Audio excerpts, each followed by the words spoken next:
當一個預測市場以為自己設計得好聰明，用5分鐘就決定比特幣價格嘅輸贏，點知原來係自己開咗道後門，請人嚟操縱個市。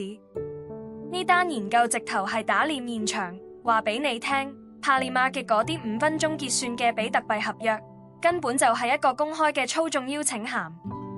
研究人員發現，啲大戶只要喺結算前嗰幾分鐘，用相對少嘅錢去推喐現貨價格，就可以輕鬆贏晒成個預測市場嘅錢。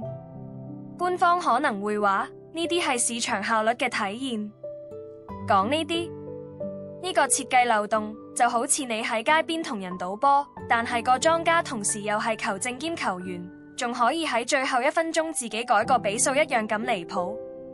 佢哋成個機制嘅問題，就係將結算嘅權力完全壓住喺一個極短時間、極易被操縱嘅外部價格源上面。呢種設計唔係創新，係懶惰同天真。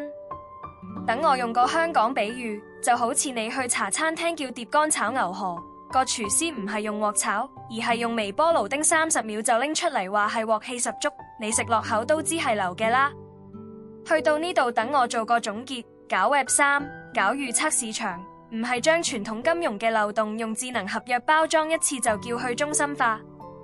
連最基本嘅博弈論同操縱防禦都冇考慮清楚，就急住推出嚟搵食，最終只會變成一個專呃水魚嘅高級賭場。班開發者同埋盲目相信嘅用戶，真係一個願打一個願挨，抵死。呢集嘅分析就講到呢度，想睇更多深入嘅專題報道，訂閱與否隨你，但我哋嘅更新係最硬核嘅。